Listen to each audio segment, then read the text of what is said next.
welcome to Meet Your Double Feature. My name is Thomas, joined as always by my brother Frank. Frank, how's it going? Excited to be here. Excited to be here. Now, Frank, this is a special episode. We're calling this a bonus because normally on our show we talk about two movies at a time, giving each other recommendations for films that neither of us has ever seen, and essentially just seeing which of us can make a better blind movie pick for the other host. But tonight we're doing something totally different. We're talking about a movie we've both seen. Yeah. Tell me a freaking bonus here. It's Tron. It's Tron Aries. We've decided to innovate our program by doing the thing everyone else does. Yeah. Seems to just make sense, you know? It just makes sense. This was not originally planned. I didn't know you were going to see Tron Aries. I didn't know I was going to see Tron Aries. But then I did, because I got invited. And on the way back, I was like, hey, you seen Tron? And you were like, yeah, I saw Tron. So, there you go. Well, I mean, I would say we're both a fan of the previous Tron films, especially Tron Legacy for me. I really like that movie.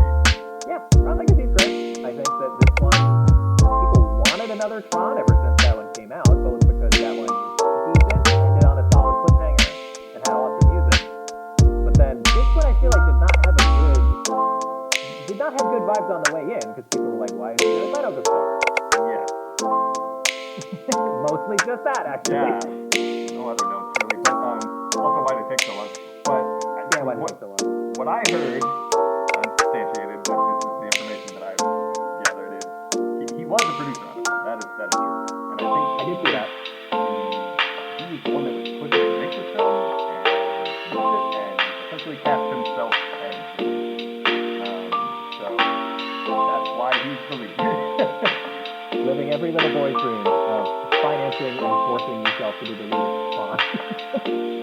Yeah. I mean, it's kind of like a odd situation where it's like a new Tron movie may have otherwise never been made. It reminds me of like when Jason Segel was like super down to make a new Muppets movie.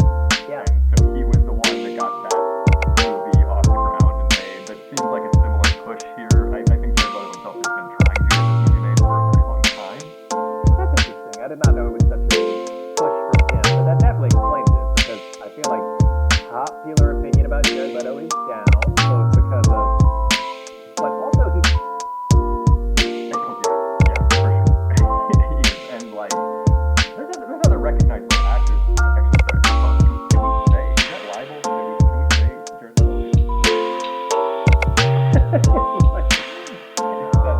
I don't think we're allowed to say that. I guess I probably should.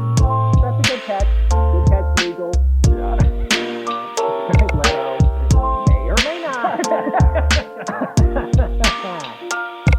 Yeah, it's weird to see Jared Leto in this at all, especially as like the only name behind the movie's marketing. It's not like him and a bunch of other people that are trying to sell the movie on. There's recognizable actors, but he's like clearly the lead, and I don't know that he's ever successfully helped a movie like that by himself. No, well, I mean, there was Morbius. Oh, there was Morbius. What would you call Morbius if not a success? It was a success in a very particular way, in that it became a meme on the internet. So Everything notable about that movie had nothing to do with him. It was just a bad movie that people made some good bits of. yeah, absolutely. I've never even seen it, and I feel like most of the people making fun of it hadn't seen it either. Yeah, true. But we have seen Tron. So I guess now we can judge fairly whether it was a good idea to let Jared Leto make this entire movie. I'm going to say no. Yeah, of course. I mean, like, there are other recognizable actors. Well, I mean, you have Peters, who's the main antagonist of the film. And also, I might not have even caught this, but the person that I went to go see the movie with pointed out to me there's a scene where, I don't know his actor's name, so apologies for that, but the guy who does the mocap for his Fallen Order video game. Oh, the guy who plays, I know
people and Tron bike mostly.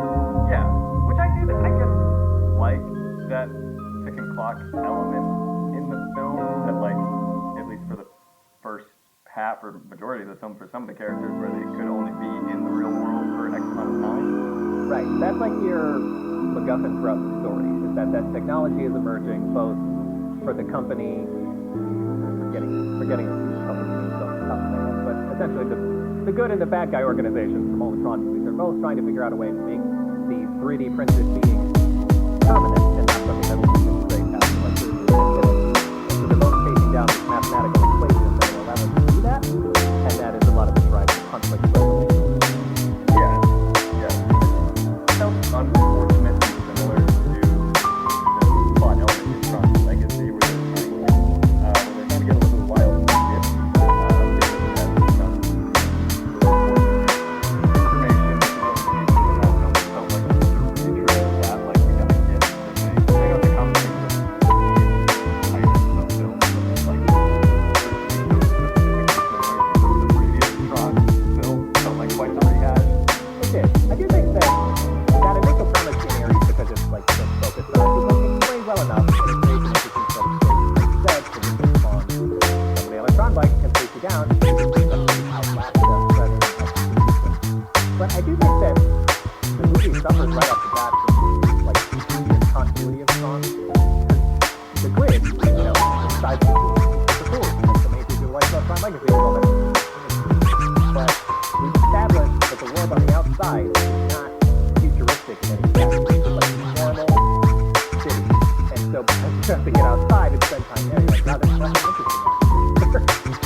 Selling point or feature of them.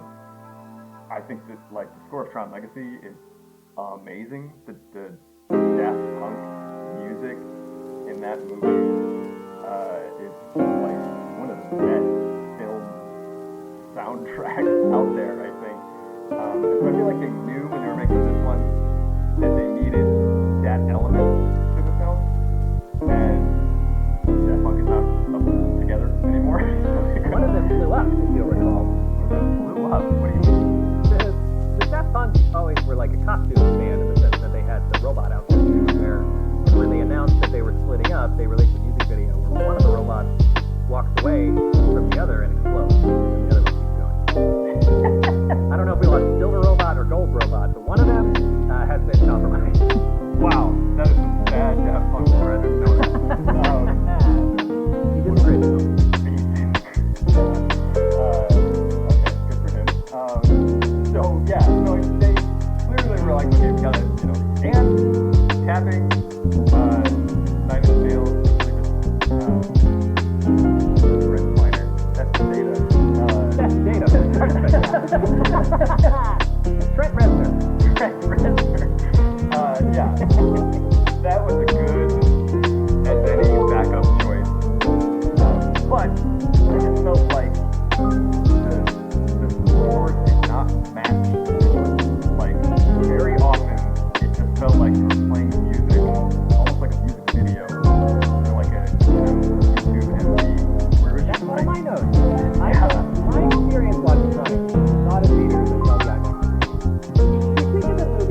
watch a version of this silent film, like you leave in all the sound effects and the dialogue out, and then maybe a better feel. Sure. I mean, maybe like I didn't hate it either. I kind of see your point there. Like I like a lot of the visuals of like specifically Tron Legacy and this one. I did kind of like that like Tron Legacy felt very blue and this one was very red. Yeah, they did flip the color balance because I think in Tron Legacy it was like light blue opposite kind of a yellow. Yeah. Whereas this was like deep red against like kind of the same blue, but not. I think they definitely made sure to have a different color palette. This colorful blue was a good idea. Yeah, totally. And yeah, I don't know. I think it's like I see your point that it's like they're coming from this interesting digital world to this particular world, and another distinction maybe. It wasn't storytelling opportunities in the space that they used. Like the initial premise benefits from it, that the Tron people can come outside only for 30-ish minutes and then they kind of fall to pieces with crazy interesting like time objectives and pacing. But the actual spaces they're navigating is some of the most like familiar things you ever see on screen. What city are they in for most of it? Is it New York again? I don't know if they say. I think it's like a vaguely ambiguous metropolitan area, but Yeah. that imagery, you get the contrast of like a Tron bike driving through regular traffic, which works, but a lot of the movie takes place outside of the grid, and so it's like that's your fantasy world inside the scene, and then mostly stay outside of it for this one, and it's just, I understand why they did it, it's a good humor, but it's just not a lot to benefit from leaving the grid, is what you think. And then, like, I don't know what percentage of people are gonna follow this reference, but like, Anyway, it's the concepts of Tron. I think have been done in similarly in other media as well. I was thinking of like Digimon, for example. yeah. Digimon, digital monsters who live in their own digital world. So when they come into the real world in that show, it's jarring because it's like a giant dragon or some other kind of creature that doesn't belong in that space. It's just digital. But in this, Okay, Godzilla. exactly, yeah. In this, it's like one of the that's the guy. Like, It's a guy. I know. That's what I mean. Like, if the world outside of the grid was also a more fixed space, that they had less continuity to, they could have done more to draw parallels. But as it stands, it's not really that weird, honestly. It's just like fun. absolutely. I mean, even the sequence at the end, it's like, oh, they got these flying spaceships, and then it's like fighter jets fighting them, and it's like, this is not that far outside the realm of reality, I guess. Like, It's not an escalation of yeah. the imagery from the previous film. And if you take Ares Left as an actual sequel and more just another iteration, I guess that's fine. But a lot of people's expectations were Tron Legacy was like a visual ride in 10 plus years, technology to make these movies better. What do they have? And it's like less complex imagery than the last one. Yeah. And just like unfortunate drop plot lines that the previous film set up too, because like Eddie Murphy had like a first interesting like cameo role almost in that film that's supposed to set up, future installments, and then there's just so much dialogue has to be dedicated to like dancing around those things that they set up previously. Oh, the whole thing is an info dump because Tron Legacy is about like who's going to succeed the heads of these two companies that were at the center of the original story with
happened. She's chasing it down to honor her sister's memory.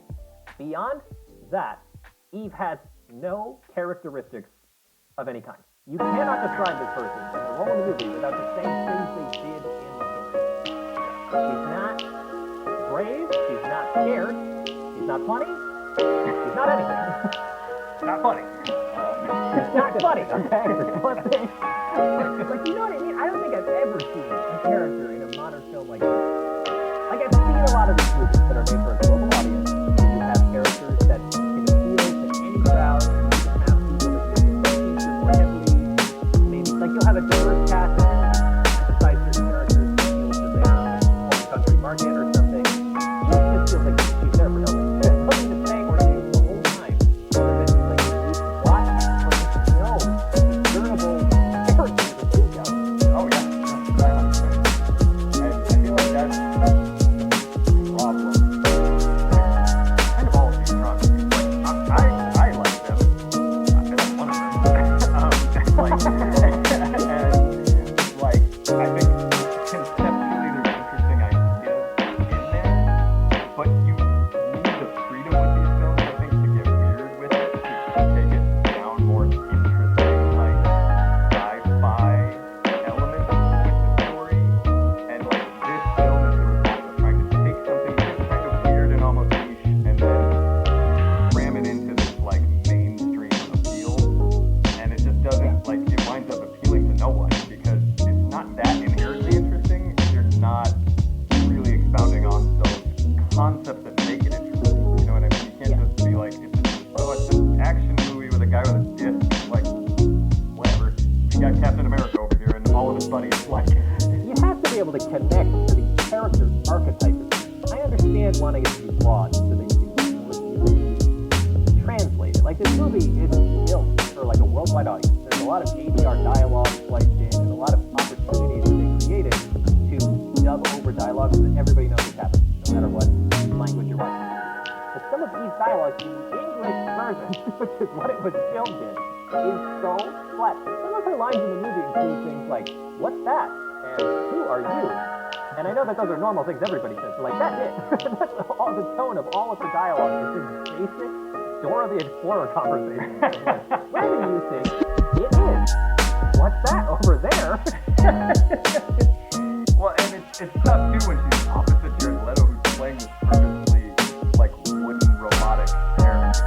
Yeah, Jared Leto is supposed to be Pinocchio in this story, but he's acting opposite someone more wooded than Pinocchio at the whole thing. Got her. Like, maybe that actor playing Eve is awesome, and he's a great audition. I have no idea. This is anything resembling a performance. Sure, yeah. And I mean, to take it back to the script as well, I also was confused as to what Jared Leto's character was supposed to be going through and experiencing. Like, they made the Frankenstein connection, and I was like, okay, yeah, I guess. But it's like they didn't really pick a lane with his character. Like, it's like, was he supposed to be, like, didn't feel like he was gradually becoming more human as things went along. He seemed pretty static, actually, the whole time. And what development he does get off screen, in a way, like, the setup for him is that he is built at the beginning of the movie as the master control for this evil organization present in the grid. They bring him into the real world to, like, conduct missions for them and all this stuff. And he slowly learns to question why he was created, and he has feelings. He's gaining sentience. But some of the more, like, humanized characteristics don't come from his experience in the story of the movie. Like, there's a bit where he's in the car in the real world with Eve. He's talking about music. He puts on his Depeche Mode, and he asks her, like, or he just starts talking to her about how much he loves Depeche Mode, and he's trying to, like, put it into words. And then that comes up again towards the end, when the way he proves to Jeff Bridges that he's kind of like a real boy is he acknowledges that he cannot put into words why he likes Depeche Mode so much. He just feels it, which is the story beat that I understand. You know what would have helped is if he heard Depeche Mode on screen and we could see him react to it. But no, that happened. You weren't there. We didn't see it. He just had this experience by himself and decided not to talk about it until later. Oh yeah, totally. The film did not show us that. Why didn't he make it listen to Depeche Mode? Like, they had this sort of like very sterile relationship angle underneath their interactions that never comes to fruition, which is fine. But why couldn't he experience with her a real person? Give him that human emotion, as opposed to just being like, no, I was busy browsing files before, and I just liked this song. Yeah. It's like it's exactly like you said. He already did. He already went through that change and there was one. Like we didn't get to experience it with him or have it like that's not like over the course of the film. That just seems like a basic scripting. First off, just have him say he likes 9 Inch Nails. You're playing their music the whole time. Just stare right at the camera. Right at the camera, and he's like, I love 9 Inch Nails. Album available now. Yeah. But yeah, I just found that so strange that that's his character coming to life by having experiences. There's a moment early on where he sees the rain fall, and even though he doesn't have like the sensation of touch, he's like, I can almost feel it. And it's like, okay, cool, they showed us that, and then that pays off later with someone else. Why have these other things happen? Why do you think this wasn't interesting enough for us to feature? Given that the things you showed us instead were like hollow action beats with nothing else. Yeah, and I mean, honestly, what you're proposing is such a quick fix to the same scene. The scene could play out the exact same way, and like, she could just be the one to be like, oh, I like this, and then she puts on the music, and then he like, maybe he's interrogating her, like, oh, what do you like about it, or something, you know, just something, anything. That's what I like. Anytime I try to do like they shouldn't do X, they should do Y, I try to fit within the framework of what's already there, because you can't just say like, well, they should do the whole movie differently, like whatever, that's not big deal. But you already had this scene in here at this time, and the scene as it exists communicates a bunch of worthless dialogue where he is trying to lore dump about Eve, because we haven't had time to learn about her either. He just says out loud what her deal is, instead of it being a conversation. I don't know. That just feels like an easy thing. Looking at the big picture, you know, we didn't edit the movie, that's hard. But looking at what was there, how can you not just be like, why didn't we just... Yeah. That whole scene was like a AI text summary, which I think was like literally what was happening in the film too. He was just like, that's what it is. Exactly. It's like, I read all your text, AI summary, of your life. Like, that's really, weirdly though, those are the parts of the movie that have the most characters. Like, Jared Leto does find a way, I think there's a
just like, I don't know what I went in expecting.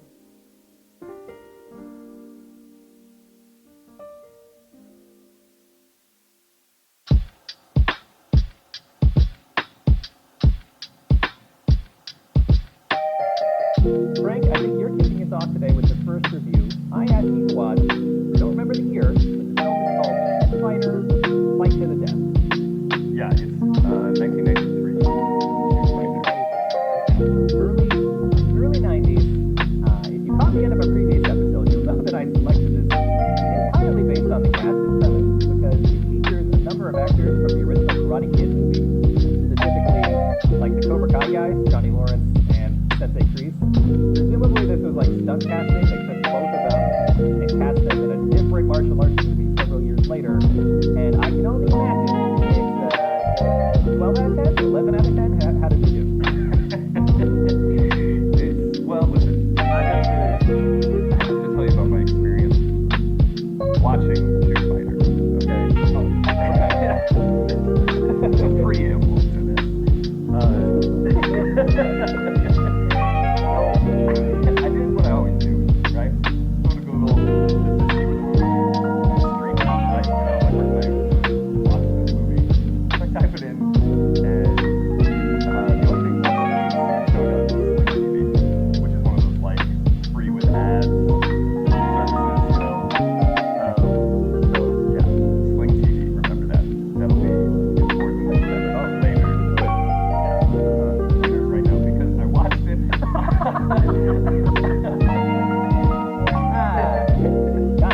I watched it on Sling TV, and to fast forward to the very end of the movie real quick, the movie ends on a freeze frame. Funny enough, it's like a freeze frame of this guy getting punched, and then a title card pops up over the freeze frame, and it says Shootfighter 2. Wait a second. I watched the second movie first. Come on. There's no indication during the movie that something else happened. None. I watched Oh the my whole God. movie without realizing it was a sequel.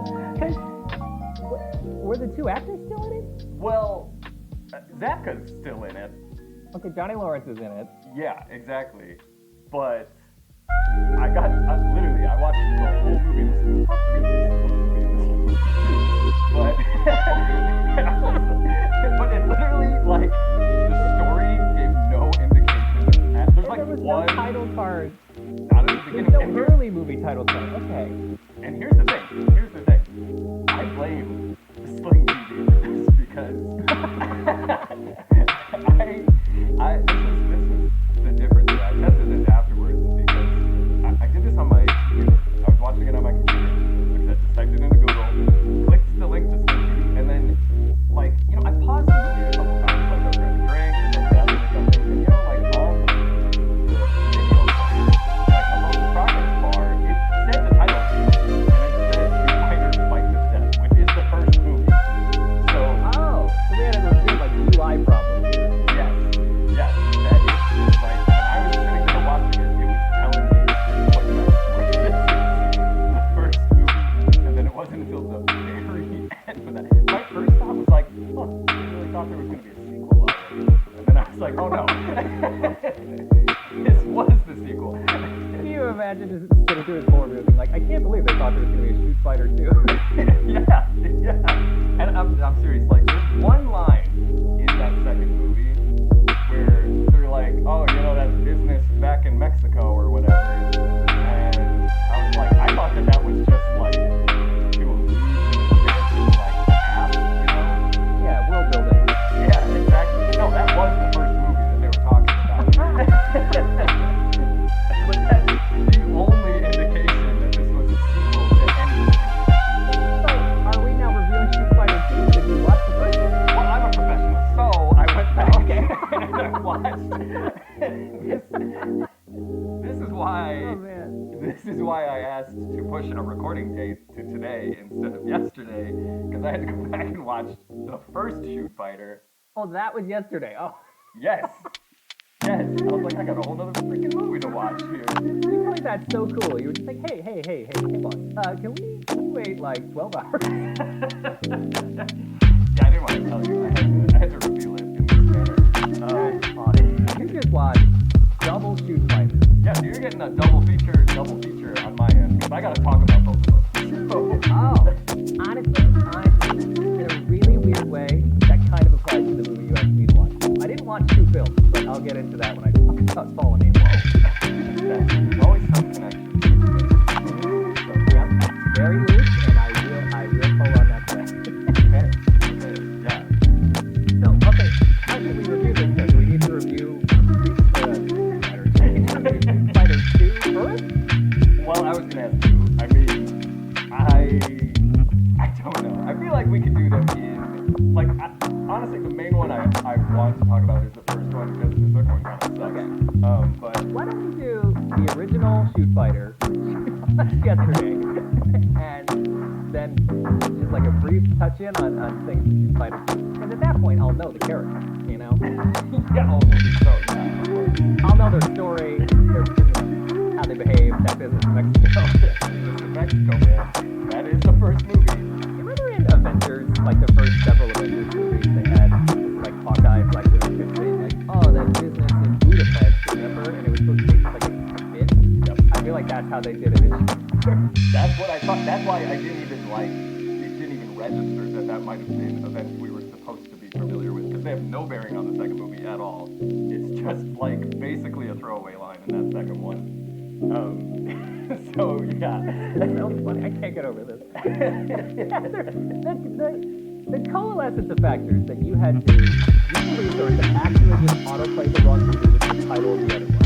And by sheer coincidence, the movie in its opening credits doesn't say the title, but at the end of the movie it does. If it hadn't shown the title at the end, we would be talking about this as if it wasn't for exactly. That was such a jump at the end of the movie. I was like the way my brain had to go through the steps to process what just happened. And it's so abrupt. The movie just ends. Like I said, it's like mid-sentence almost. It's just somebody getting punched, replaying the title card. I'm like, wait, what just happened? Like the end of The Sopranos, where he's like in the middle of saying something, and it pops up with The Sopranos 2. Yes, just as confusing as if that had happened. Oh, that's really funny. This is my favorite episode. It was a lot. It was a lot for me to deal with. I got, you got 2 movies out of it, though. We got 2 movies. Okay, well, let's not waste any time. What happens in the first one? Well, also, one last thing I want to say about finding the movie. Sure. The first movie is not streaming anywhere. I thought I was going to have to sail the high seas to find it.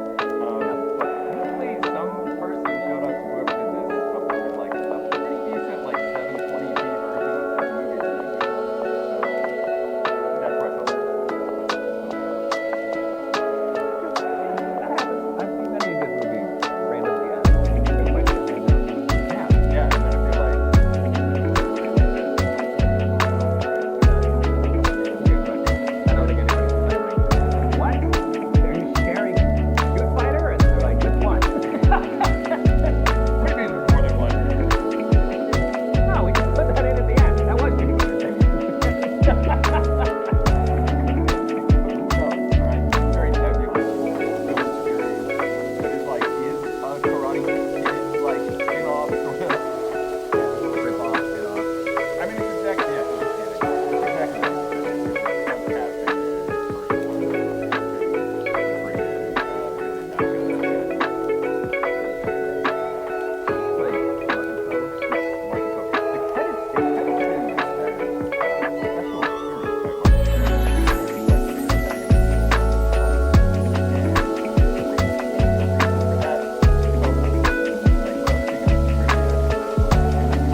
Remember when those two icons sat across from each other? Everybody got excited and clapped before they said anything. It's awesome. Yeah. They filmed Martin Coven's efforts, presumably after the original season was released. Yeah, because there is a scene where it's got the Mark talking and stuff, but it's shot in like shot reverse shot way, where they could actually do the time, like, oh, this is his connection to Karate Kid characters, this is his but yeah, so that goes into the beginning of he's training, he's the main antagonist.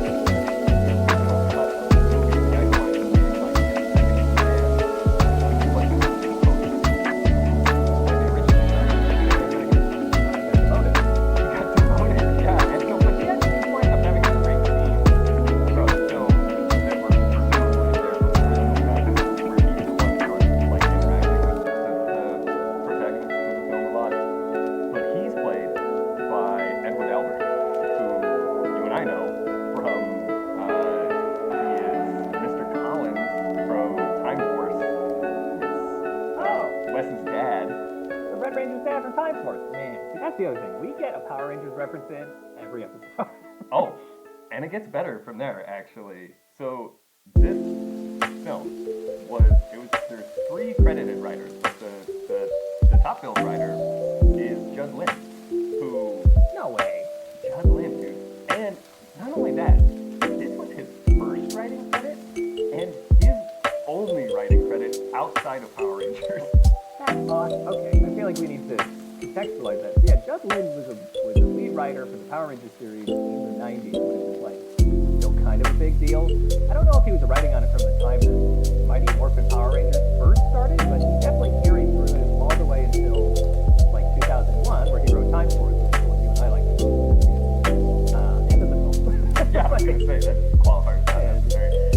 Alright, put down my signed copy right now. That's fascinating. So if this movie was 93, that's also when Power Rangers started. So I guess maybe he did this and then completely transitioned over and was like, yeah, I could write karate stuff. Yeah, well, I looked it up. He was the production coordinator on Power Rangers from the beginning of the series. And then this was 93, and then from 94 onwards, he was a writer for Power Rangers.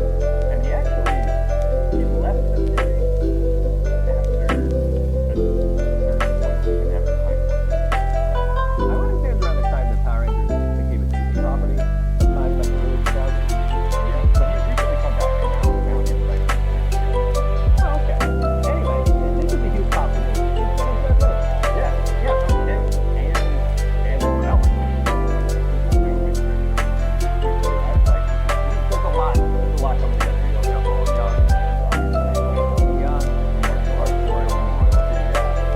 anyways, that's the movie. Honestly, I have no idea how much of that is going to make it into the episode. It's literally just 15 minutes of us going, wow, first I watched the one movie. Also, Power Rangers. I just thought that was fun, yeah. That's super fun. No, I'm keeping that in. That's for the real fans. For the sickos out there that... Yeah. Judd Lynn heads in the house. Okay, please continue. Yeah. So you got Karate Kid, you got Power Rangers, there's a lot going on here. And the movie is honestly, it's a lot of fun. Like you were saying before, 11 out of 10 in terms of just pure B-movie martial arts action, you know? Okay, good. Because some of the B-movie martial arts movies look like they're going to be like really fun and get like real boring. You know, like there's not a lot of action or like a really awkward story. Sounds like this avoided those problems. Yeah, the first one. The duality. But yeah, no, it's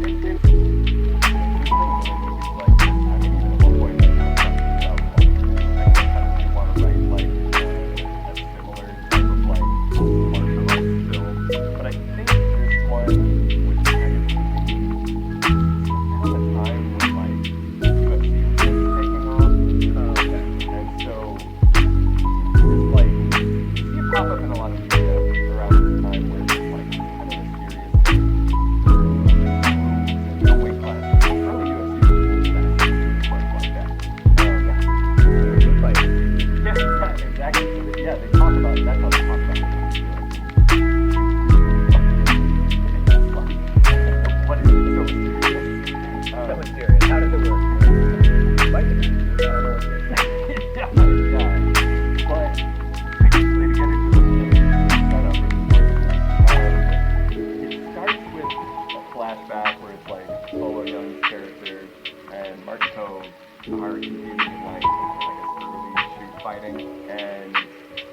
shows Bolo Young, like, he wins his fight, and then Martin Kove is, like, fighting his friend in the next round, and he's like, after this, you and me in the finals, you know? And then Martin Kove winds up, like, killing Bolo Young's friend in their fight. And he does the, I can't remember which Strong Claw this was. The one where, like, after he ripped the guy's throat out, and he, like, actually does it later in the movie. Oh, that's actually from Roadhouse. That's a great Oh, I'm sorry, you're right, yeah. That is a Roadhouse thing, yeah. That is the entire first act of Roadhouse. Is them saying, at the Swayze quote, rip the guy's throat out. So you be like, I don't know what that means, but don't worry, he does it. Yeah, it's also just like Roadhouse is like a urban legend type thing, but no, there is rips the guy's throat out. So does Martin Kove. Martin Kove does that. Okay. Rips his throat out. And that is so awkward. It's like, although and like the ref, like Martin Kove like chokes the guy out, and that's like, okay, it's over. He's won. He's like, leave him alone. Martin Kove is just like staring the Bolo Young down the whole time.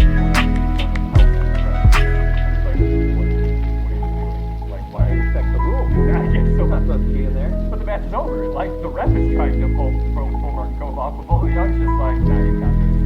My buddy's fine. And then Jimmy's gonna turn it around. Just you wait. yeah, they just ripped his throat out.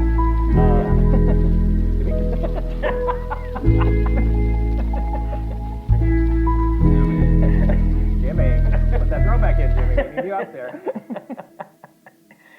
Yeah, so Bolo Young's just an idiot. But Good start. yeah. So then this sets up, I guess Martin Kove's whole thing is then he gets like ejected, like you're done. You're done. You disrespected shoot fighting. You're never shoot fighting again, kid.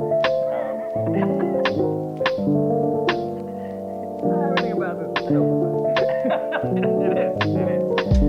It's honestly hilarious. And so, but then I guess he just really wanted to fight Bolo. Like that's his whole thing. Is like he wanted to fight him, and he never got the chance to because he got kicked out of the league or whatever. And like exiled to Mexico, I think. Is what happened. Oh, to Mexico. Yeah. So anyway, then we jump forward in time. Zapka is like a student. It literally looks like a scene straight out of Cobra Kai. Like the first time you see him, he's in like a karate dojo, like teaching his kids karate, and it might as well be the same system they do from Cobra Kai. So I'm like, yeah, so like this is the same thing. But this is so interesting. This is like, you know, you had like baby Billy Zapka Karate Kid, and then like Cobra Kai. This is like his middle Pokemon evolution. Like, Oh yeah. This is peak Zapka, you know? yeah, exactly. Honestly, he's great. He's such a good, like, he's what carries that Cobra Kai show, and like he carries this movie too. I'm like, he's had a good career specifically doing these types of like martial arts focused films, but I honestly feel like he could have done more outside of that. He's not the strongest actor, but he definitely has a good charisma to him. He's just entertaining to watch. Yeah. There's nothing for being like, you don't have to be like amazing dramatic actors as long as you have like kind of fun screen magnetism. I agree. You got kind of limited by typecasting. Yeah, totally. So anyway, he's teaching these kids in karate school, and Bolo is his sensei called Shifu. I guess. I'm sure that's a term in today. Yeah. Like sensei equivalent, maybe. Yeah, I believe so. And so then his friend, who is also a martial artist, comes back in town, and he's like bad boy, leather jacket, cool guy. And Billy Zapka is dating his sister. So these are like your lead characters. And Billy Zapka, his love interest, and then her brother, who like is into her friend. And honestly, that guy's great too. The actor's name is Michael Leonardo, and he's also a martial artist. Oh, I want to point out too, Billy Zapka does like all of those stunts in this movie, from what I can tell. Oh, neat. He like when they're doing his action sequences, they shoot it wide, you know, they can tell it's him, and he's got some great moves. I didn't realize, like, maybe it's been a while since I've gone back and I guess watched the original Karate Kid, and you know, I think they did a lot of stunt double work for him in the new Cobra Kai series, but I was like shocked at how much of like these, you know, sweet kicks that Zapka was pulling out himself. That's really neat. I mean, I would have assumed that he could do a lot, but like you said, even sometimes when the actors are capable, they still use a lot of stunt stuntmen in the same role just because of the worry that they might get injured. You know, like if your lead actor breaks his foot doing a kick, then the whole production is halted, even if it doesn't know how. Of course, absolutely. But just get out there, Zapka. Get out there, Zach. Kicks. We'll just edit somebody else in if you get it. We got this other, we got fucking Bernardo for over here. We got Bernardo, we got Ralph Macchio in the wings. Also, this film was the same fight choreographer as the choreographer. So another one. Literally bridging the gap between like 80s martial arts classics like Karate Kid and Bloodsport to the 90s era stuff, which is mostly Power Rangers. Well, I was looking at that choreographer as well. He also used the stunt and fight choreographer for the live action Ninja Turtles. Wow. It's great. How did you know this movie existed? I know. It feels like something we should have watched like a dozen times. Yes, and the first one I would rewatch.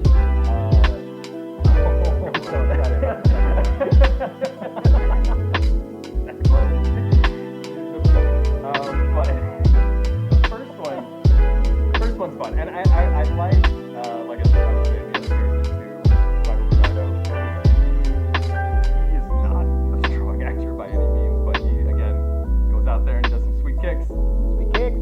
And they tell an interesting story with these dudes. So basically, like where the story of the movie goes is Martin Coe like finds out that these two are the students of Bolo, and so he wants to lure them to his shoot fighting tournament in Mexico in the hopes that Bolo will come with them so that he can fight Bolo. That's all he wants to do. It's just like throw hands with him. The villain of the story isn't even really concerned with the main characters of the story. He's concerned with, I mean, if you count Bolo Young's character as one of the main characters, even though he's really not, but it leads to some interesting development for our main character, because, like, basically, like, Billy Zabka, he's running this karate school, and I guess he, like, took out a loan from some loan sharks, and they're, like, after him, and so he gets in some fights early on in the movie with his buddy Bernardo is back in town, and they're like, they're beating up these guys who are trying to come after him for his money, and so then Mark Cove sends Albert's character to like recruit them, and he offers them all this money to come to the shoot fighting tournament in Mexico, and Michael Bernardo's character's name is Nick and Ruben. Billy Zabka is Ruben, and his friend's name is Nick. He's like, oh man, this seems sketchy as hell. I don't want to go to Mexico and do whatever shoot fighting is. But They can't figure out the concept of a real fight. It's like, all I know is like pro wrestling, tables, ladders, and chairs. there's actually a lot, because the two of them early in the movie, like Ruben and Nick, they fight each other in basically like the All Valley. Again, it's like, it looks like the same locations. It's all shot in like the Valley in California, so it just looks like Cobra Kai and Karate Kid. Yeah. But it's like, there's a lot of dialogue between them where they're like, there's no points in shoot fighting. Like, kill or be killed. Yeah, it's not the like first to three. Yeah. Okay. That is a difference. I mean, all of Karate Kid is built around the like points system fighting. Yes, exactly. And so like the two of them have like kind of a playful fight where they compete against each other in some kind of like competition, and Billy Zabka wins that one.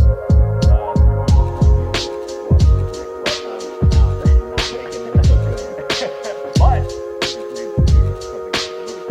so then they because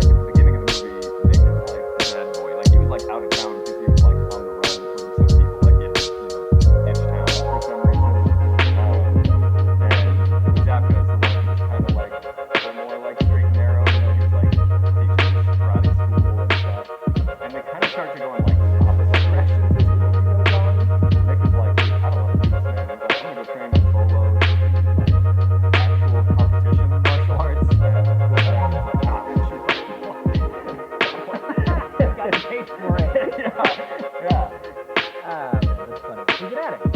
Yeah. Well, it's interesting because I was like, oh, this is kind of fun, like to see these two characters like kind of go in these opposite directions.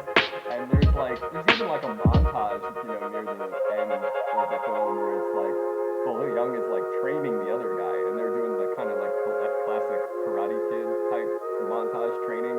And then Bill Jack is just like fighting dudes in the street, like Oh no. And so, anyway, this culminates with them winding up in the final thing,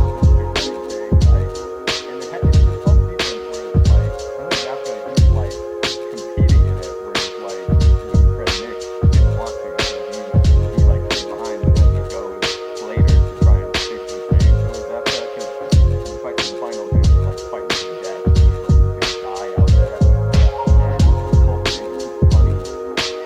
Like, recurring thing where it's like Zapka just kind of, he left his girlfriend behind, and then it's just like a series of scenes where he's like, let's go, and they're like, to Mexico, and then like Nick leaves, and then Jeff and everybody else is like, now where did Nick go? And they're like, to Mexico.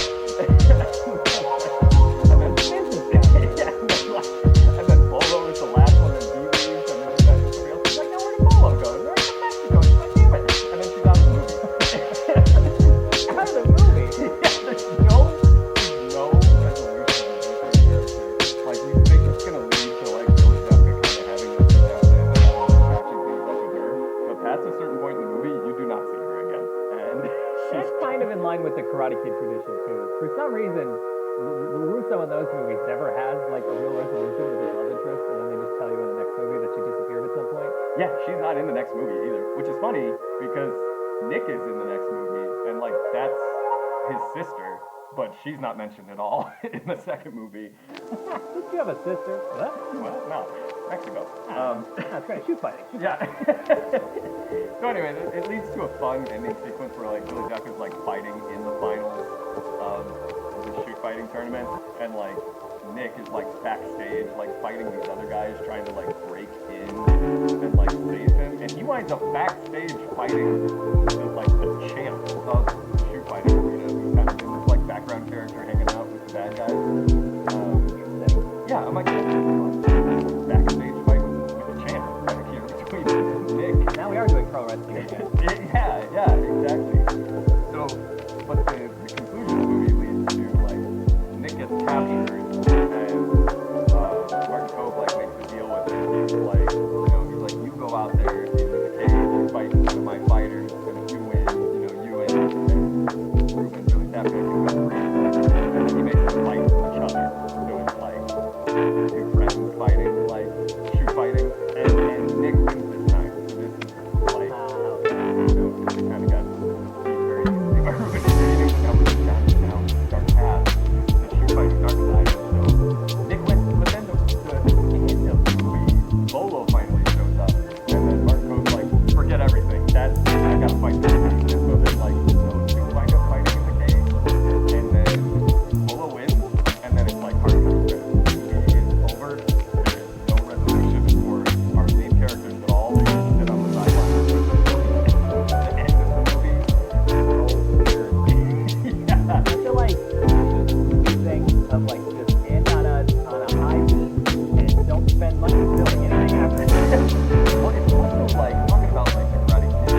They were basically trying to make Bolo a because like That's awesome. it is in other words.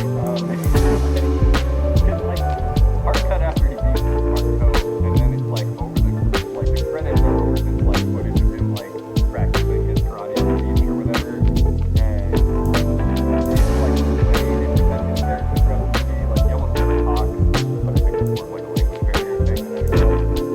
That's what I mean. But like your wide and central character is more of like someone who's the main character and kind of offers guidance, and someone who's physically capable and probably still close enough to their prime that it doesn't even make sense. Like Lolo works as a bad guy, does work as a good guy. He's more involved. He's not massive quicker. Yes, exactly. And that's how they present him in this. And this is one of his rare good guy roles. I think he's usually cast as like the intimidating bad guy character. there's a hilarious scene where when like during the montage where it's Bolo he's training Jeff and there's no dialogue in this scene. It's just like music playing over it. They come upon this kid who's like playing basketball. Oh, it's like let me show you something, you know, but it's all like pantomime out. You know, just watch it just happen. And he like shows the kid how to do this like trick shot, and then he tries to get like the kid to do the trick shot. He can't do it, but like Bolo and the kid can do it. And then as they're like jogging away from that scene, there's just this really awkward ADR where like the kid like makes the trick shot, and then he goes, "I'm Magic Johnson." You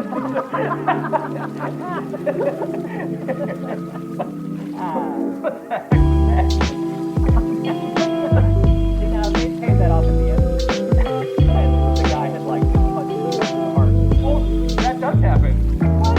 He says I'm back in Johnson? No, that's Johnson Park. Oh, what a kid. Sorry, that was unclear. There is a part where a dude gets punched through the chest and has his heart ripped out. And he doesn't say. Okay, that's the part. I'm picturing a scenario where you're catching the end of somebody punches a man's heart out with the camera. I'm Magic Johnson. He's like, his pops up and he's like,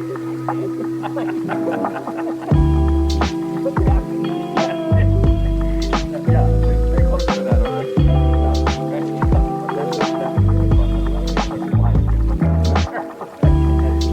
Like, I get it. Popular basketball guy. That's not what this is about. Yeah. So, anyway, I don't even know where to go from there. There's so little you need to say. Like, anyone who's like part of the large show, he's probably already hooked just because they know this is like, they don't even know like the total mess. I think you get the actual story, like, that's all you need, right? Yeah, and I was thinking the fact that there's like, again, considering I watched the second one first and then this one, I was like, oh, there's a story. That's a nice thing to have, I guess.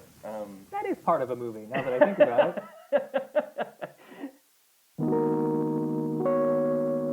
Alright, coming back from the other side of the break, Frank, now we turn things over to the movie you asked me to watch, 1975, Super Inframan. Remind us, and the folks at home, what was the inspiration for selecting Inframan? Well, I think maybe both of us had a similar idea when we were talking about the theme of this season. I certainly knew going in, I was like, I'm going to try and find something from this genre. But, you know, like a tokusatsu superhero movie. And I don't remember exactly how I stumbled on Inframan, but I do remember seeing a Roger and Ebert review of it. And Hey, Roger and I'm sorry, Siskel Ebert. Yeah, it's just like, it's just Roger Ebert. one man. So He was just doing that like a couple of things in the water where he was Yeah, talking to yeah. himself. no, like, from us. He's like, one of them's like talking about Inframan, and then the other one's just like, nobody likes you.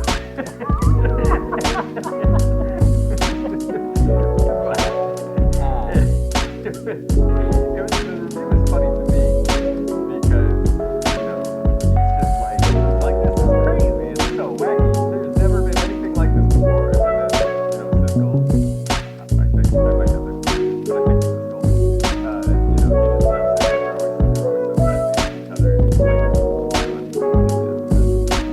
like, anyway, he just kind of like shuts them down.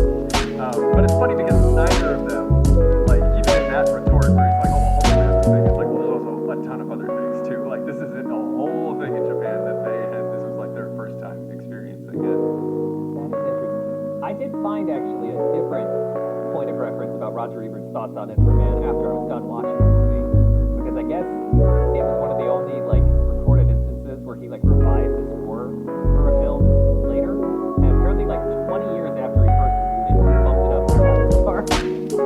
Really? But see, like, that's so funny.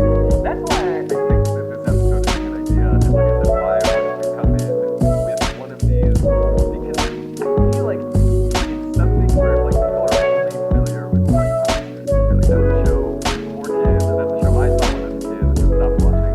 But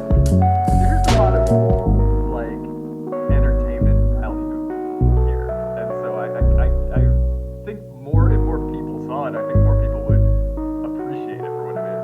Yeah, I do think that Inframan being from the 1970s helps that impression for Ebert make more sense, because I definitely would assume that like Japanese film and TV exports had increased by the time we reached the mid-90s. And it was more like, I don't know, like we had a better understanding in the West of like their kind of pop culture exports, whereas in the 70s it would have been probably genuinely baffling just sitting down to watch a movie that is localized for here and seeing it was what on earth is happening? So, like anything the West had ever created. And it's also so different than now, where like media is so globalized, like everything feeds on it itself and turns into kind of like hybridized content. It was so explicitly foreign. You know, we probably sitting down to watch this movie. I can only imagine. Wow, I've never seen this in my whole ass life. Yeah, and I just wonder too if like would it have been dubbed version of it then, or I don't know if the dub came later. I do have some pre-production level context about Superman and the version that I saw. I watched the movie, I rented it through YouTube, I think. It's one of those ones you can rent for like $3 for 48 hours. And I didn't know when it started that, hey, this is actually not a Japanese production. It's made in China. It's a Hong Kong martial arts film, first and foremost. Okay, cool. All right. Right? Yeah, because I didn't know that. most of these are good, but in the 70s in Hong Kong, stuff like Ultraman and Kamen Rider was so popular that they made their own and like copied the style and the original character. So Superman stands alone. It's like a Hong Kong movie that obviously shares the same DNA, but they have no film standard. And then the movies I watched to this day, only available as a system, which is really interesting. I thought nowadays we would probably find original audio with the subtitle option that they would have used. But instead I got literally the most stereotypical kung fu movie dub experience that people used to make fun of all the time. Where you'd watch an old martial arts movie on TV and there would just be this like horribly matched English dubbing. So right away I was like, oh gosh, it's gonna like mess with my experience of the movie. And it did not, because A, there's a weird authenticity to it. Where, like, in a lot of examples of this, it seems that the first one to be like really weird.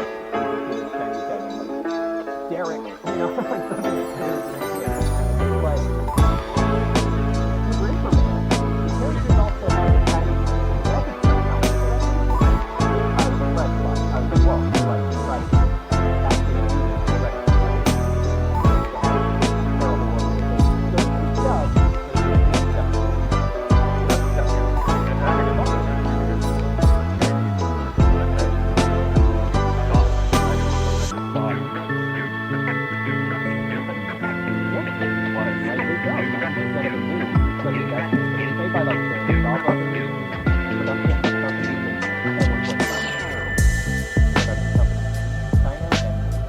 essentially credited with like inventing the kung fu movie genre. They made like hundreds of those films for decades. So this just kind of slots right in alongside all of those, but with the added flavor of being like a head-shit Power Rangers story instead. Oh, cool. All right, that's great. Right? I'm more into it now. Yeah. The other reason it didn't matter that it was a dub is much like what you talked about, Shootfighter.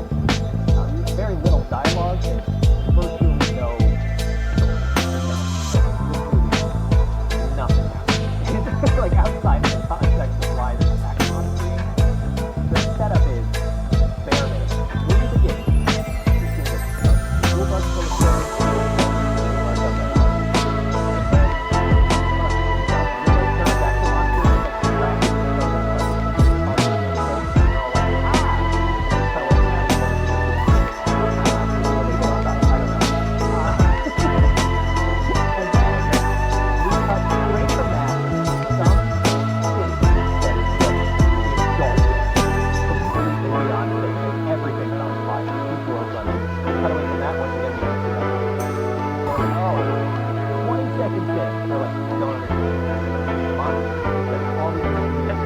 Monsters now, and then like the other 95% of the movie takes place at this like scientific research space in front of a big satellite dish. And whole time I was like, are we gonna go back to the people that were on fire? And I was like, nope, that was just some set dressing, just to give you an idea.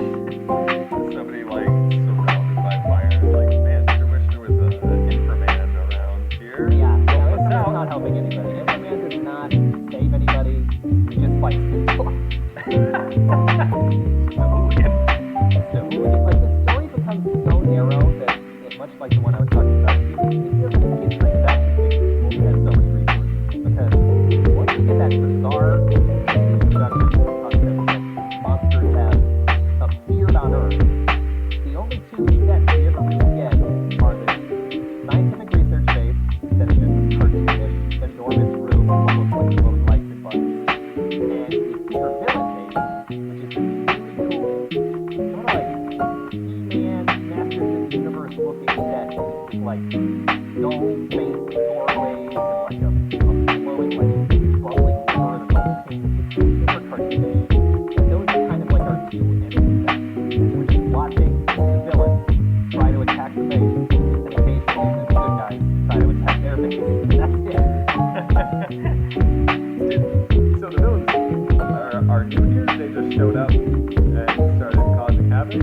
Like, Yeah, that's a good question. The villains, as is hastily explained by these completely unintelligible jobs that the main characters have. Like, they're wearing lab coats, sort of, but they almost look like astronauts, and they work underneath a big satellite dish. The guy in charge is called a professor instead of, like, a commander.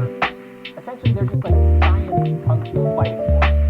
And they discover, I know, right? They discover that monsters have risen from beneath the earth that like predated all recorded.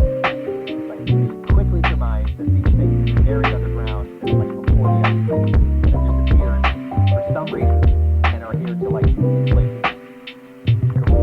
Okay. Great. And it's a very, very amusing plot character. And then it really just looks like somebody raided a costume store and just added everybody to the like, you know how in Power Rangers, like serialized TV shows, there's like a monster kind of mechanic where just some weird, like, turtle monster guy shows up with no background and blow him up. Handbag monster, you know, just random nonsense. Handbag monster. They do that! In Power Rangers, they're always turning like everyday items into creatures. Like, oh no, my purse is now Personator. Personator. I like that. I like personators. Yeah. They have the power to impersonate people. Hear me out. Are you sketching personator? Yeah. That's going to be our new original Tokusatsu villain, Personator. I can impersonate you or hold money. For you, I could be your bank. I could be your bank. Yeah. Anyway, Personator. Yeah. So those are the villains in Super Inframan. There's like henchman army of like little skeleton guys in like Party City outfits. And then there's like 8 or 9 totally unrelated monster dudes who just hang out with the main bad guys who have no cohesion in their society at all. Like, just kind of attack Super Inframan one at a time. Okay. Hey, yeah. Play it fair. Play it fair. They gotta play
throughout the movie, you actually try to enact like a number of different schemes to destroy the like science research base. So it's like there's a tier system. Okay, great. And so the scientists, they can help fight the skeletons. They're like there to like science punch, science kick. H2 ow. Write that down. They're just holding like beakers full of chemicals and like punching you and stuff.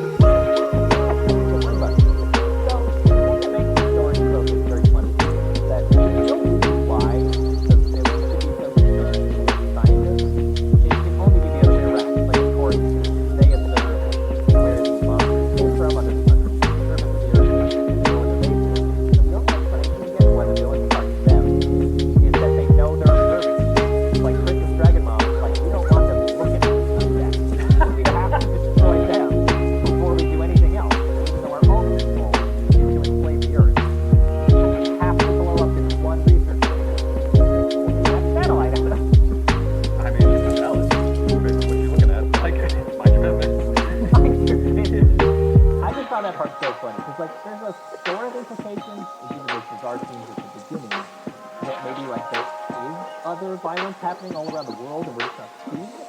But the way the movie thinks it, it's as if everything stops until this particular turf war between the science fighters and the villains can be resolved. Well, yeah, so the monster, the like technical bus near the city, that was related to what Khaleesi's doing, or no? It all happened at once. The monsters all spawned at once. That monster that crashed into the school bus immediately despawned. He just disappeared. He was like dead. But for no reason.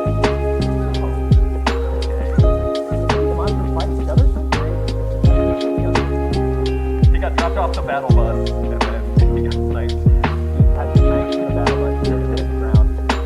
It's like, he didn't stay to watch the rest of the match either. Yeah. It was just like, fighters got to 27. Left the game.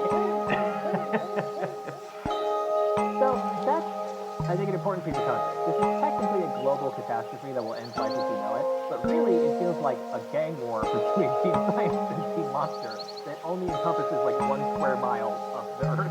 This is very important. I mean, they were looking at him funny. They're looking at him, but they're like, stop observing me. You're going everywhere. Everyone's observing you, but they're like, yeah, but you pointed that big dish at us, and I don't like it. I don't like that big dish. I don't like that dish. So, the rhythm of this is that at the beginning of the story, Super Inframan does not exist, but after the initial attack on the Earth, the spawning dinos, there's this professor guy. For some reason, he's called a professor, even though he seems like he's more of like a science officer in charge of classic fashion, again, kind of like he's advising a schematic. Hold on, I'm going to quickly look up what he says power is. I want to say Inframan is powered by nuclear reactor. Yes, nuclear man. Just like the Point. Think about what this actually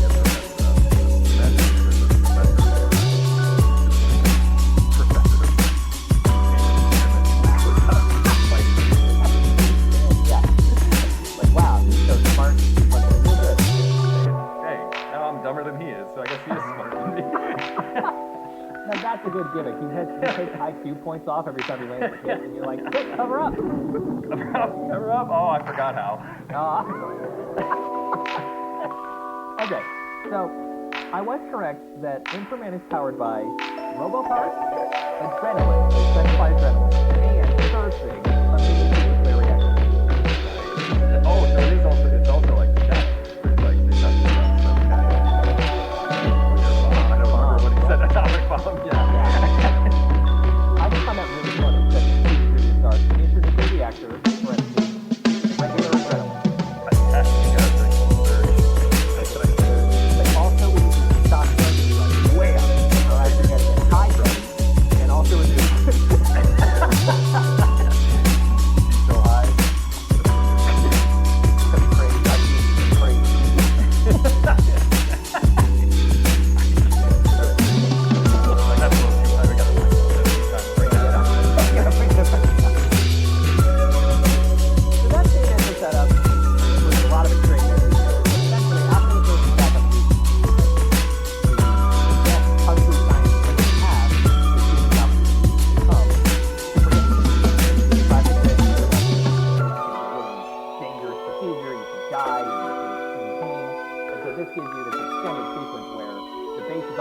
an attack while they're trying to finish the procedure to create Inframan, and then like the other scientists have to like fight to keep the power on so that like they can finish the procedure, and then lo and behold, Inframan is born and immediately like turns the tide, and that's kind of just the rest of the movie. Well, that sounds great. I love that. It's really honestly the first word I have to describe that scene is adorable because Adorable. Okay. the first villain of the week monster that Princess Dragon Mom releases looks like somebody took the Statue of Liberty and like halfway melted it because it's this big green tentacle plant monster with like a sunken in face who looks really goofy. But much like in Tiger, when he starts trying to infiltrate the base, he like digs into the floor as like a plant root and then pops up inside the building. But they do that using like claymation stop motion miniatures, and it just looks really cute. Yeah, okay. No, I mean, claymation is kind of adorable. It's like, you can't really take it. It's kind of creepy sometimes, but like... It's creepy, but it's really funny just watching him like drill into the ground and pop it out again. But that scene does kind of go bigger than I think it's going to. He's like a human-sized monster, but then he shrinks down, and then it's disappearing. You just see giant tentacle arms start showing up that are like crazy big. Like he essentially envelops the entire research base, and his like tentacle arms are like windows, and people are like holding onto them and getting thrown around the room. So it's very chaotic and juxtaposed with like Inframan being born. So it's pretty effective action in the first act before our hero really arrives. That's great. I feel like, given that this was like China's first attempt at like a tokusatsu superhero movie, I feel like they went all out. You know, they put the whole personator. Like our whole impersonator. By the end of this episode, we're gonna have our impersonators. Yeah, I mean, good for them. That sounds great. It is fun. That's probably my favorite of the villains attack people in the movie. Eventually, Inframan is born, comes up, and starts helping them like tentacles. And he also talk about superpowers. He does have X-ray vision, so he's able to see inside the plant arms where the like heart of the monster is. He attacks there, which forces it to revert to like a human-sized form.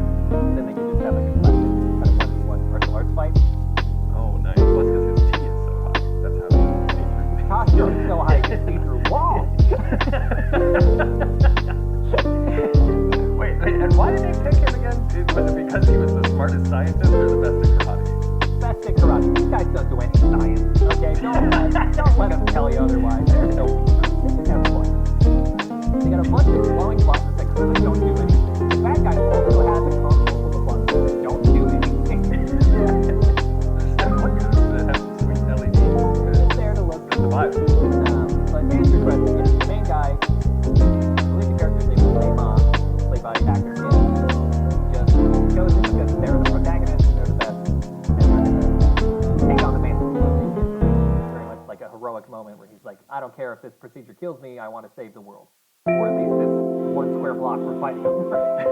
Did they name him like beforehand? They're like, you're gonna be Inframan. Like this is the name we voted on. Or Yes, the Professor IQ Man says that the design is for the Inframan. And even at the end of the movie, the bad guy's trying to get him to make another one. He just says, make me a new Inframan. So it's like, if you're in the suit, that's the name. everybody just knows that. Familiar. He's really familiar. He never says his name out loud, but the bad guy's just like, made an Inframan. So I guess it's no. Gotta go get his ID changed into the That's why this is the first battle. Long line. Long line. So, everything passes before it kind of starts to line up with a tighter story where it's like, now that the action is done, it kind of just never stops. The rhythm of it doesn't make any sense because, like, Inframan fights the Lofi Statue of Liberty guy, and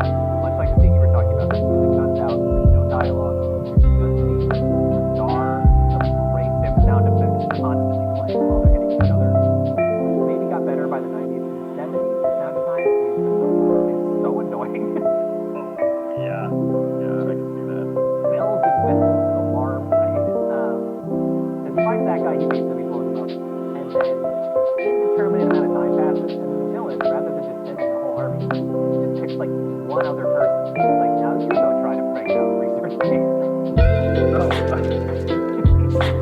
It literally is one at a time. It's like, well, what's your best pitch for how we can do this? Pretty much. They're outsourcing contractors. Like, first guy's like, I'll run my house. One of them is like, I'm going to blow up the base for money. But not because I'm an exploding monster, because I literally brought dynamite. So, just a series of plans that fail, and then like the next day everyone's just acting like nothing's wrong. Like in between a couple of these attacks, we find the professor's kids just like hanging out by the research base, like having the time of their life. I'm like, hold on. The monsters attacked yesterday. They're gonna attack tomorrow. Why are you just hanging out here? Yeah. Well, it's funny because this sounds like the setup for an episodic series as opposed to just one. Oh, it does. It's like 10 episodes that were shoved in there. Basically, nonsense. Like, lack of clarity for how much time we've had to do that. It's not like getting monsters. Be like, back to normal, and then, another one. There's always another one. Keep that adrenaline out, man. The T is going down. It's going down. We gotta get it up. Gotta go work out or something. I don't know. What gives you more tea? That's what they're trying to figure out. That's what all the science speakers are for. They're like, I don't know how any of this works. I put the adrenaline in. I put the nuclear reactor instead. T's just not high enough. So that's really the rest of it. So, the next day, another monster shows up. Inframan eventually gets there and beats him. The only wrinkle in the second act is that one of the other science people is kidnapped and brainwashed. So that's one of the, like, attempts to really brainwash the scientists and send them back to the base to sabotage. Just like the shadow. Just like the shadow, exactly. The shadow might have been. It really sounds like he's involved. He's just off to the side. He was one of the other monsters. They're like, what's your plan, Shadow? He was like, I don't really understand my own powers even, so I can't help you here. Pretty dark out. I don't think I cast the shadow out. You got a gun. My gun? You got it. Hopefully, those can help heard our previous episode about the shadow or something really nonsensical. So, I will do this thing with the saboteur because it is pretty funny what happens to him. He is specified to be Inframan's friend. Among all these totally like same-looking people who work at the base and wear the same outfits, that one's his friend. And so he's sad that he got kidnapped. But then when he comes back, it's just like what happened? We saw them kidnap you. And he's like, nah, nothing happened. I didn't even see it. It's obviously the truth. And they're like, they believe him. They're like, okay, cool. Back at it. Go wrecked up. And then Got a lot of science to do tomorrow. a lot of science to do tomorrow. I need your tea. The only person who's like suspicious of this guy is this other character. Whose name I do not remember. But it's notable because they're played by an actor called Bruce Lay. Like L.E. Who, my understanding, made an entire career off of trying to slot into Bruce Lee's roles after Bruce Lee died. Like, he's a knockoff. He's like a knockoff Bruce Lee. Team Bruce Lee. Team of Bruce Lee. And then Inframan's like, what's that about team? Like, no, not that guy. I'm not one. So, Bruce Lee was very famous, obviously, but only really after he died, and he only made a certain number of films. So, like, there was this huge market for reselling his movies after he passed, but people needed to make more. So I guess this guy Bruce Lay, 20, just started, like, slotting in, because he was also a martial artist, he had a similar haircut, he just pretended to be the next best thing. And he gets slotted into this movie, but for some reason, he's not the main character. He's like a supporting cast guy. He's just someone involved in this sequence where he realizes that the one guy's been brainwashed. And then he has like a couple of fight scenes, but nothing big. Wow. Maybe that was before he started his. Maybe this is where he came up with the idea. He was like, I could be in from my sleep. Like, Yeah, something. I don't know. I just thought it was strange that they have this like specific, trendy knockoff martial artist. Not that he's a knockoff like he can't do it. He's good, but he's donning a persona that's not his. But he's not the main character. I'm surprised he would allow that. I see. Yeah, that's interesting. I mean, I wonder if they still like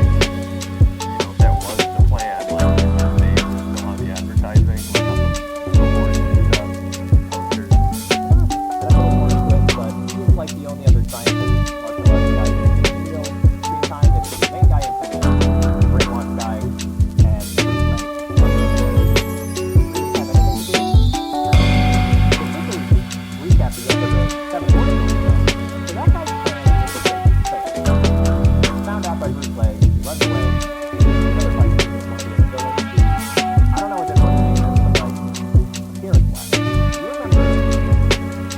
remember the first episode of Digimon? When it's in a digital world, and you see a giant like steel monster that shows up with orange. Kawagamon. I have that guy that I'm about to talk about in my notes as Kawagamon, because that's pretty much what it is. Okay, fair enough. Yeah. So we have Melted Statue of Liberty, we have Kawagamon, there's a Throat Claw Man, there's Springhead Robots. It's very nonsensical.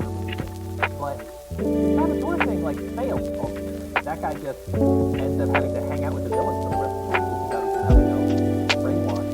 And then they just save that guy. He's dying. The villain got thrown down a pit. And he's dead. Down a pit? Where'd the pit come from? Is that a pit on hand? She mentions earlier in the movie while brainwashing him in her Skeletor base that she has a bottomless pit that she's going to throw him into. And then later on she finds out a very much bottom-full pit that is only like 10 feet and has fire at the bottom and so he dies. This is not a bottomless pit. I think she's the bottom. She's not the bottom. She's dead. That's how she is. She's fall forever. Bottom. Yeah. Exactly. The center of the pit is like template, where you just roll to the bottom and it'll burn up the sky. That's it. That's the person. I can rest you. Not break through. Outlive his Well, you know, you did a bad match. You know.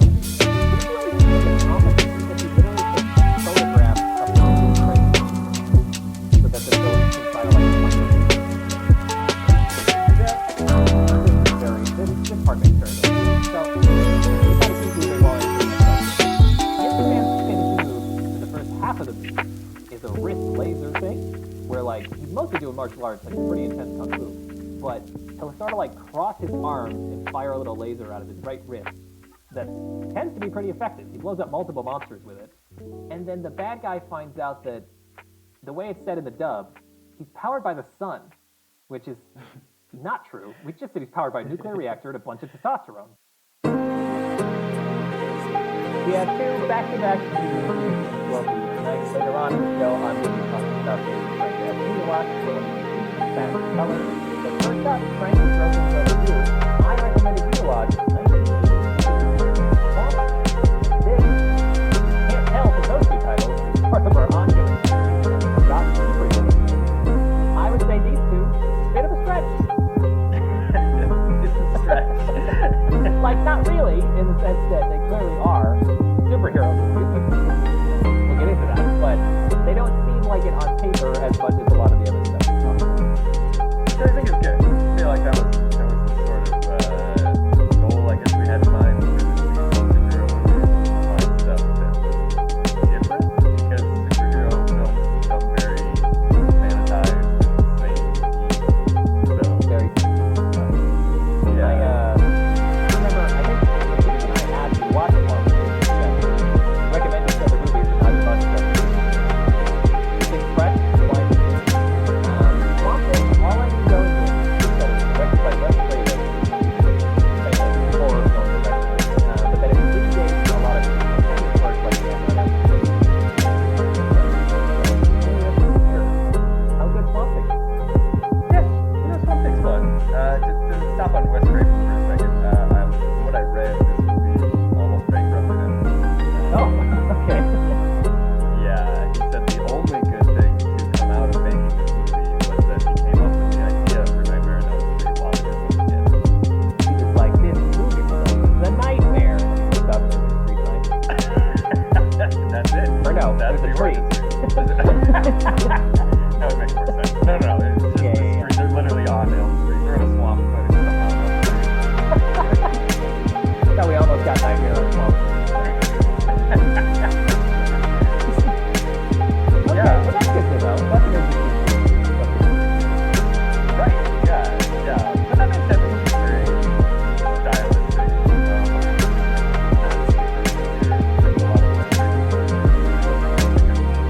Nightmare on Elm Street, maybe any of those films. Probably same for me. I mean, we've brought this up before. Neither of us are big on horror movies specifically. Like, we love films, but we're not super well versed. especially in like slasher movies. I don't really have much of an appetite for those.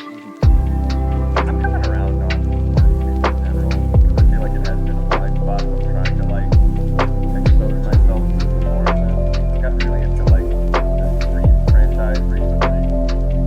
It is also Wes Craven. Yeah, and also really funny. Like I was watching like one of them was just like on or somebody was watching it, watching a scene from Scream, and it was like the killer was like chasing a character around, and it was like so slapstick how they kept like falling over that I thought for a second that it was one of the Scream parodies, like the Wayne Brothers movies. Oh, like scary movies? Yeah, I thought it was scary.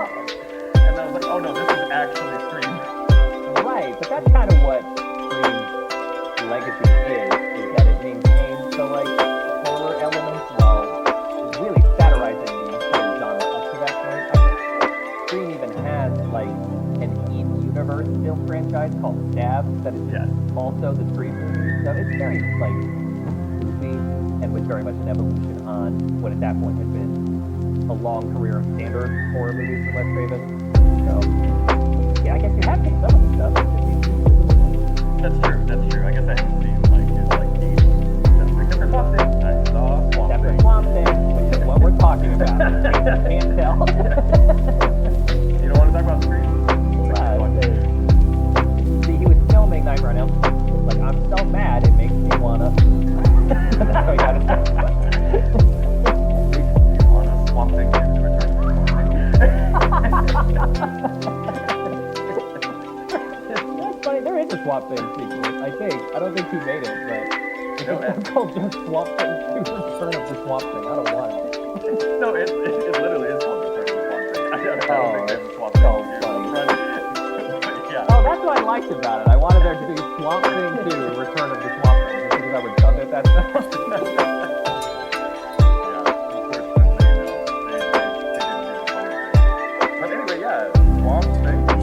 Swamp Thing, original? A superhero film because I'm pretty sure Swamp Thing is a DC comic character, right? He is, yeah, and like hero-ish in this movie. He like kind of saves. He does. He saves the day. So you know, don't judge him just because he's an ugly swamp monster. He can be a superhero if you want. Okay. So it's about don't judge the swamp by its thing.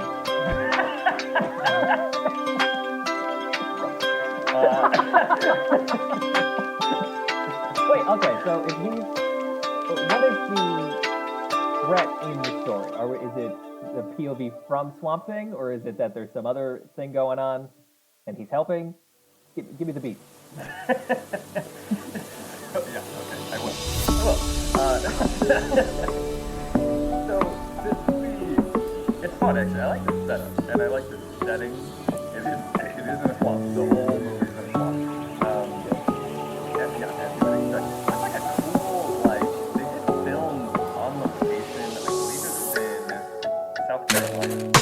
They had this, location that was a half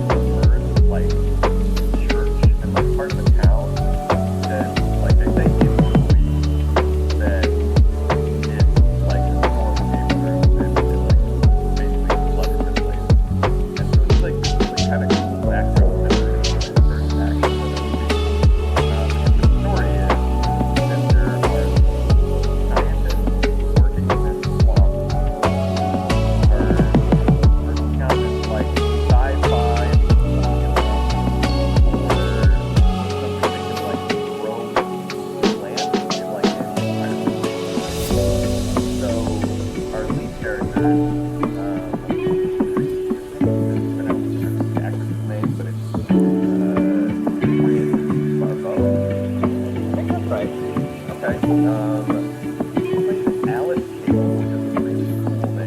because throughout the movie, they just call her Cable. You know? It's very complicated. It does. Well, there's Cable. And stuff. But, it's really neat. And kind of kicked ass throughout the movie, too, which is fun.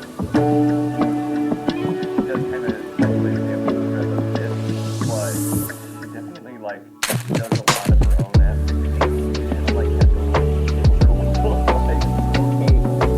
Okay. That's interesting because on the cover that I saw for Swamp Thing, it's like an illustration cover. It seems to really harken to like King Kong in the film, Swamp Thing like carrying her away. So I wasn't sure if it was more like that or more like on a video with the pattern like Ripley, like what That's her a role would be. But that's a good comparison, because in my head, Ripley was probably one of the characters, but when I was watching it, like, man, I'm kind of getting like stable for that vibe. Oh, okay. Yeah. Also good. Yeah, but no, one thing that's help her out after she's already been through a lot. Like, it's like, she needs like a hot tag whenever Swamp Thing comes in to help, because she's already been fighting for her life. Well, so Swamp Thing's not the threat then? There's another creature? Or what's up? No, okay, so there's two scientists, they're in the swamp. Cable shows up because she's working for the government. I'm not really clear on what she was sent there to do, other than to maybe like help out with this research, or just like kind of monitor this research and report back to the people that she's working for. So basically, there is like the bad guy who wants this experiment for themselves. They send in like a kind of like paramilitary organization to come in and like kill all these scientists and take the formula. And that results in the lead scientist guy, played by Ray Wise. Kind of like a long-time character actor type. This is one of the first movies I can get my second movie ever. Okay. But he's playing the lead scientist who's working on this, and the producer is working on it with him. And she gets killed when like military guys come in and try to steal the thing, and in the tussle, the sci-fi gets on him, and he like bursts into flames. It's this like really fun like pyrotechnic sequence. It's like a stunt guy who's like on fire, but he's like running through the set. At one point he like runs like jumps off like a porch, and there's like an explosion, and it's all done like practically, and I'm like, wow, that looks really good. That guy's dead, I think. He like exploded. That's stunt actor instead. He gave his life for Swamp Thing. Yeah, worth it, 10 out of 10. That guy. But yeah, so like he kind of runs out there on fire and like jumps into the swamp, and like, all right, well, that guy's gone. But then that is what transforms him into Swamp Thing. So Swamp Thing is definitely a good guy, superhero, That's interesting. where it goes from there is the bad guys that were like, because the formula got on him and the formula ran away, they were looking for his like notes for the formula, and Cable, that she was there, she's able to like take like the notes for the formula. So it's like most of the rest of the film is that sticks to her swamp, and her like fight for her life and something has to come there and got it. This is much more like science fiction action sounding to me than straight up horror. Oh no, this is not a horror. This is no. Latest one. That's That is incorrect. unless horror means something different than what I understand it to. Like, I would not call this. Yeah, no, it's way more like. It's like campy B movie. Like the movie's called Swamp Thing. I mean, I don't know what. It's terrifying, okay? There's a thing in that swamp. Yeah, like, but no, it's very like kind of serial comics from like the kind of it keeps coming back up, but like the Shadows, it's kind of like feels like of that era, It doesn't seem like a lot of it being adapted into movies in the late 80s and 80s. I don't know if that's because writing the film would have consumed stories like that when they were kids or something. Like they would have seen like TV serial productions of like Green Hornet and whatever, and based their future works on that. But it does seem like that really like had a moment in the sun. Now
have they pad out this like chase portion of the story? Because I feel like I can envision the beginning, and then as soon as it's just we have to chase Adrian Barbeau through a swamp, how does that fill what must be like an hour of the movie? I mean, it really is a lot of back and forth. She does meet another character, like a young kid who's like running a gas station, and In a swamp? yeah, because they're like near civilization, kind of. You know, it's just that where they're doing their research is in this swamp. You know, so she makes her way there, and she meets this kid who like kind of helps her out a bit. And she like asks him at one point, she's like, "Do your parents run this gas station?" And I don't think he answers that question, so they never elaborate on that. You never see anyone else other than her. So I'm like, I guess that's his gas station. Like 12. That's fun. Just running a small gas station, I guess. It's just like don't get much business around here on account of the swamp. That's the slogan. On account of swamp. There's like one car permanently parked out front. And it's like next to the little gas station kiosk, and he's like, filled her up ages ago. Hanging around. Yeah, so she meets up with him. At one point, like, the military guys, like, it's like off screen, but they like presumably killed the kid. And I was like, oh my god, like, are they kill this kid? But then the swamp thing finds him and like kind of demonstrates that he has like healing swamp powers. So he like heals the kid and like brings him back to life. I'm not gonna do it, but I would love in the video version of this episode to have like a top of the screen for how many times we say swamp in this review. Like you do it, throw it in there. No way am I doing that. That was forever. It is. Just pretend. Let us know in the comments how many times you said swamp. Yeah, take a shot every time you say swamp. Oh no. I mean, it's a big part of the movie. It's a swamp man thing in a swamp. And it spends 90% of the film. There is at one point near the end where they are like captured and taken to the main villain's like estate where he has like an underground dungeon that like connects to the swamp for some reason. And I think I'm on the back end real quick. His name is Inframan, which is again a very comic book, very harsh villain name. That's also interesting. In our last episode, we talked about Dr. Morgan. Dr. Strange boss. To me, feels like they wanted more things. Question mark? Oh, it's like Mordred wanted Dr. Strange and they couldn't get him to the swamp thing. Like, well, we can afford Dr. Mordred, but then they still couldn't get him. They still couldn't get him. Yeah. And it's settled. So there's just because the swamp thing they can't afford Anton Arcane. Like, Anton, weird.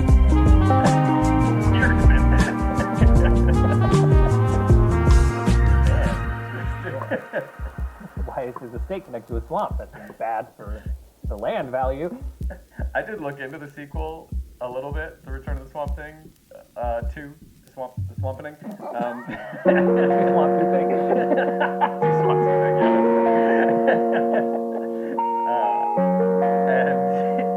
And Arcane is in that one, despite the fact that, spoiler, he dies at the end of this one. But Oh, okay. somehow he returned. Anton Arcane. Sorry, that was a side, but tell me about. Well, the main thing I wanted to say is at the beginning of the movie,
for someone the audience has no reason to be surprised by. The audience nor the other characters, from what I could understand, because they were also like, okay, and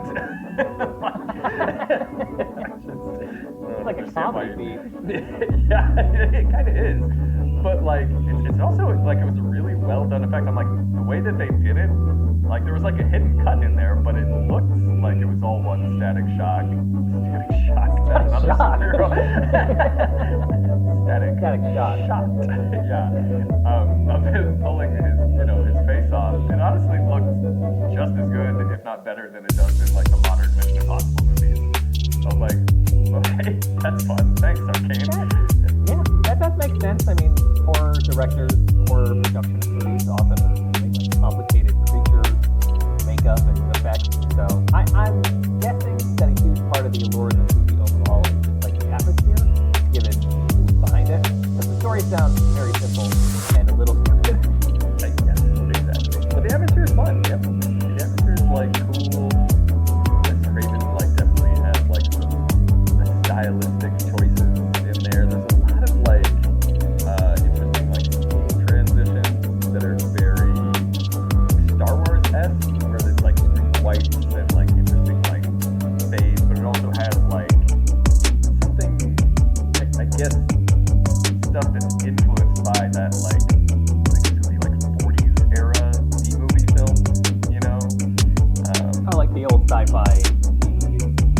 Yeah, exactly. Like those types of like screen transitions throughout the movie, and that's kind of fun. It helps like feel like things are moving along in an interesting way when it goes from one scene of a person running through a swamp to the next scene is still somebody running through a swamp. So it's like, it helps feel like things are kind of moving at an interesting pace, But yeah, I mean, like he definitely, like you mentioned too, like practical effects are a little hokey, but they're like neat and campy in their own way too. At one point, Swamp Thing gets his arm chopped off by a machete, and that's really looking effect. But then he has to like regrow it like Piccolo from Dragon Ball Z. Yeah. Exactly where I was going. Yeah, he's great too, but like. The suits don't look great, because the climax of the film is Swamp Thing fighting Arcane, who has also taken the formula and transformed into like, honestly, a weird looking like, gosh, I don't even know. He looks like a Power Rangers villain. Like, he looks like I don't even know what animal to compare him to. Kind of like a giant feral like hedgehog or something, maybe. Like Sonic? Like where Sonic? Remember where Sonic for some reason? Oh, Werewolf Sonic. Yeah. Very much. That's an indictment on the character design. He looks like Werewolf Sonic. Very much a hat on a hat type idea for a second for that one, but that's what they took inspiration from. Was in 1982. Yeah. Okay, so we get that still falls into the trope that we keep talking about, where like the superhero character just has to fight alone with the same powers but different. I mean, yes and no. Like he's not fighting another Swamp Thing. He's fighting a Were-Sonic, so it's a little different. Like, one's a big, ugly, disgusting creature, the other Swamp Thing. Also, like, so when he turns into basically the climax of the film is Cable and Swamp Thing are like they're trapped at Arcane's like evil state. Arcane is like trying to figure out. He's trying to get Swamp Thing to tell him the secret of this formula, and then he just like takes it himself. Which I was like, that was really stupid. Let's see what it did to this guy. Like, it turned him into a swamp monster. But like he for some reason thought it was just gonna like turn him into like a super genius or something. But he takes it, turns into a Were-Sonic, and Cable and Swamp Thing are like escaping his estate. And when he's chasing after them, he like grabs like a sword off the wall to like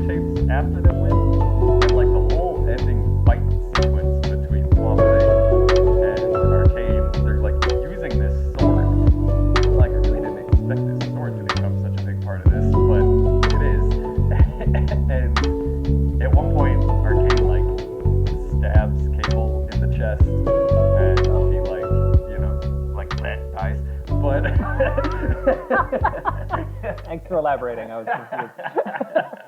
You know what happens when you get stabbed in the chest? You with get a sword? stabbed in the chest and you're like, You gotta make the sound effect, or else people won't know what happened. people won't know. This is an audio format. All right, we gotta paint the picture. One thing he like he heard it, he's like, what was I doing? Quick whack? Oh yeah, she's dead. She's a goner, yeah. She's a goner. But he's able to use his swamp healing hands on her. It's like superpowered micro gun fire. He tried to. Mushroom coffee is pretty good. But then She gets stabbed, but Swamp Thing saves her. he saves her, and he gets the sword away from Arcane, who's the werehog, and kills him with the sword. And I'm like, oh, okay, that didn't feel like, I don't know, dramatic at all. It just felt like he had the sword and kind of like chops this guy up. I haven't heard of Swamp Thing's famous sword. Right? Like, it's just like, oh, got his sword at the end. I hope they have the scene in it where Swamp Thing grabs his famous sword and says it's Swamp Thing time. Yeah, exactly. But yeah, that's the end.